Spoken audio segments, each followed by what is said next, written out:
Once you've assembled a rough cut in Adobe Photoshop by assembling your clips in a linear fashion, it's a good idea to add music or something else that you want to work with. Let's go ahead and adjust the audio here and get some music in to properly time things out. This is just the beginning of my edit, but you'll get the idea. To start, I went and found some music that I'm able to use legally. There's lots of stock music services available that have royalty-free type licenses where you purchase the song once, or you could take advantage of things like the Creative Commons.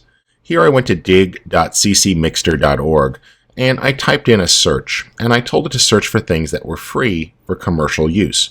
So when I click that, this list becomes a bit more filtered and you see which ones I'm allowed. You can click next to something.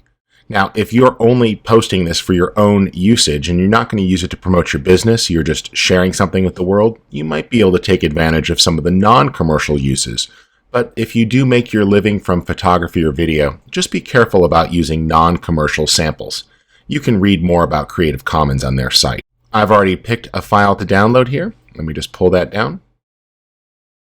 And I will reveal that. And what I'm going to do is move that into my library. So let me take that file. I'm going to put that in the same folder as my footage, just keeping all my assets together in one folder. It makes it a lot easier for Photoshop. Back in Photoshop, you see we've got the audio track. And just like we added video in an earlier lesson, I'll click the plus symbol and navigate to the audio file.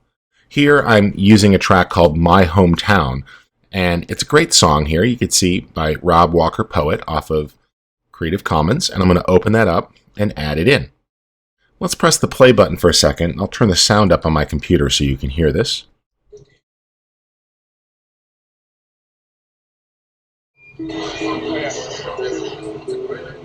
Well, what you're hearing there is both the sound of the video camera and the music. So let's tweak that a little bit.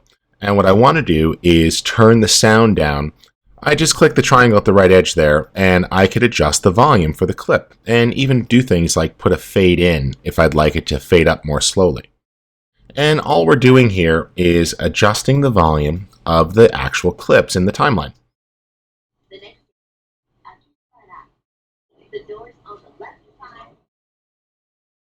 There we go.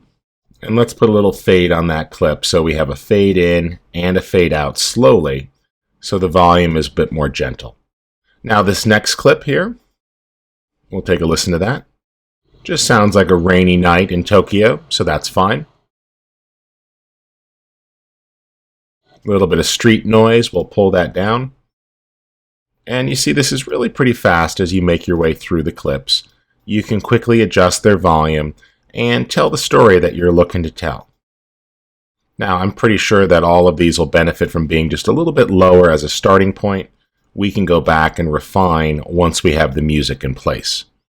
All right, let's scroll down. I'm going to make this a little bigger so we can see things. And turn the music track back on.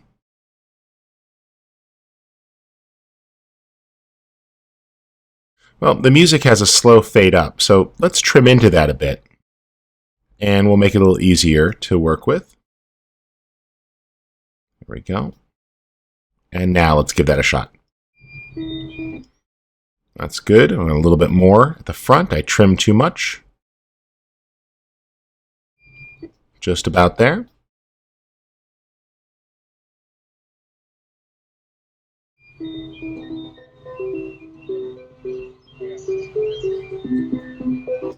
Now I want to get things to time out a bit more, so I'm going to listen to the music, and to make this a bit easier, I'm going to take advantage of using some markers. To do this, I'm going to click the menu here, and one of the things I want to do is enable both timeline shortcut keys. That's going to give me control in the timeline, and I'm going to make sure that I show my comments track. There we go. So now that makes it pretty easy as I'm working. Let's go ahead and play the music track, and when we get to a good beat, I'll add a comment marker.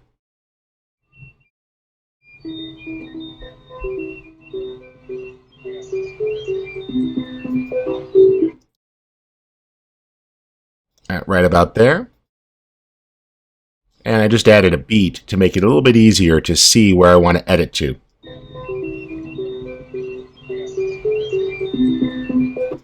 That's right about there. Note you can drag that to make it easier, and this makes it simple to do things like extend a clip. And you see everything else pushes down.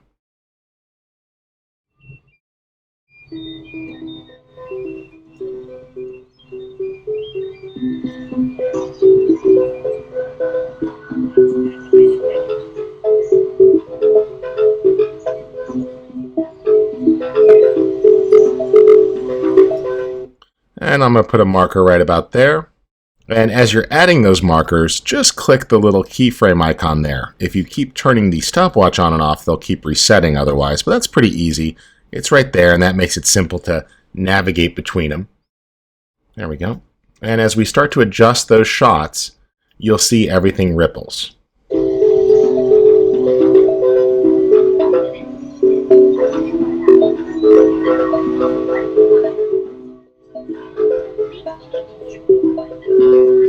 I like that about there.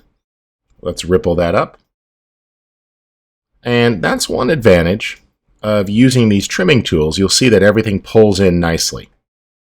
Let me just lower the volume a bit.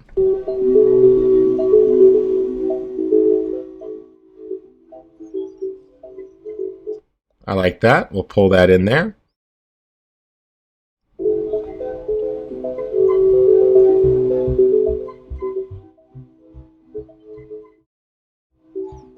I absolutely love that someone's taking a picture with an iPad. For those of you that are into photography, hopefully that's not a habit that you do too much. There we go.